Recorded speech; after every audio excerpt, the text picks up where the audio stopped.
pre-lighten, bob, and an even shorter bob to sit on top of this pixie when we go back in and take that little shelf off. But this is gorgeous right here. You see how that purple is popping? But now she looked and she said, I want that piece in the front to be the longest part of the bob. And I want you to connect it to that back section in the back, right there where the beginning of that razor is, and connect it to that little piece, that little cowlick that's sticking out in the front, which means that entire bottom shelf, we're gonna take off with the razor. Now, instead of going in with clippers, that's gonna make the line really hard and solid, I'm using a feather razor to make this rugged, rock star, grown out look. When she saw it, she was excited.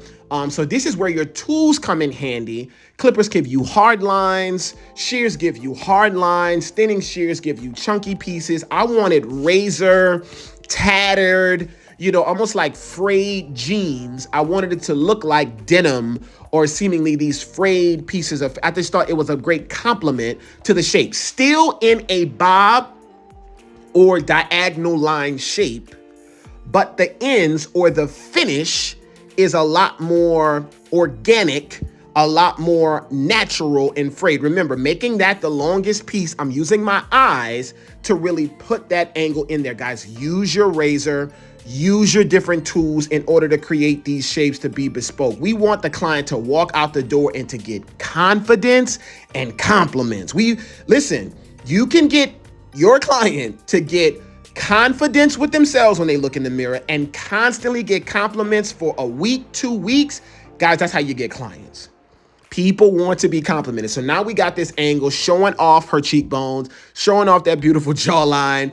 And now she looked in the mirror and she was like, oh, this feels so much better. Now it's actually exposing that tapered nape that we did in the back. We just had a blast. And again, that purple is laying on top because everything is swinging to her right side. And you can see that peekaboo underneath, right? So she looks in the mirror and she's like, oh, not mirror, it was the camera. She's like, oh my goodness. I love this deep breath that she takes, and it's kind of like, oh man, this is me. You can see the piercings in her nose. You can see her grill. Again, she is an incredible artist, a visual artist. She does different mediums down at college. Super proud of her. I've been doing her hair since she was a little bitty kid.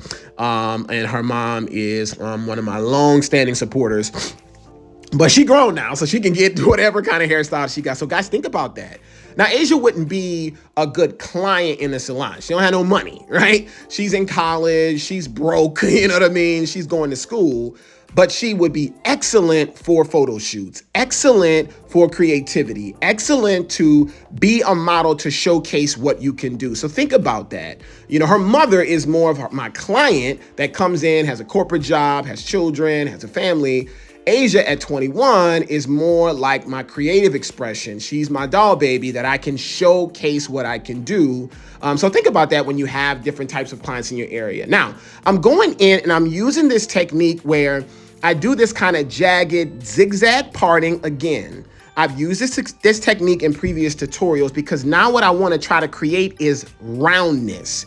I want the diagonal lines. Haircut is all about shapes, lines, points, shapes, triangles, circles, squares, arches, diamonds.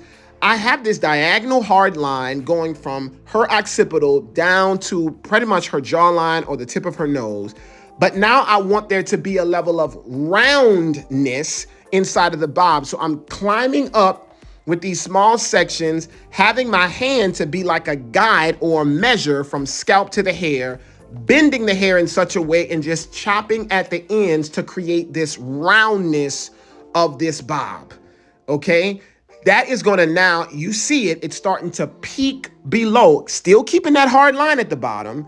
Notice that I'm I'm carving out that line not to touch it or to create a new guide, okay? I wanna put layers and texture on top of hard lines. To me, that is a major component of customized signature haircutting. To mix up disconnection, hard lines, soft lines, layers, and points. That's haircutting. Some haircuts are very, very, by the book. But this was a natural, organic way to say, hey, I got the color in her hair. Let me cut it in such a way that it shows off the color. Let me cut it in such a way that we can put the color on display. Again, I want layers, but I don't want to disturb that bottom line. So you can see it's starting to round, coming up from her jawline, really complementing, in my opinion, her facial structure, the haircut, and now we have this beautiful combination of like a round bob, you know, right above the ear, sitting on this pixie length at the bottom. Just wanted to slow motion that to showcase the haircut. And after a while, I was like, you know what? That's done. I don't want it to be perfect. This wasn't perfect hair. This was a tutorial more about multiple different techniques to inspire you to really push your styling, push your short haircuts, get funky with your color placement, think outside the box with both relaxed and with natural hair. Think about your you can see that round shaping sitting on top of that hard line. And I asked her to hold her head down and just showing you the before and after of where we started in this end, almost like it's two different girls. Definitely a different attitude when she was done. These are some still shots. Try to get, when you do something, you know you're gonna go for a great makeover, ask the client and you know, take her different places, do different things to her hair. I love this look here. We were back at a motorcycle repair shop.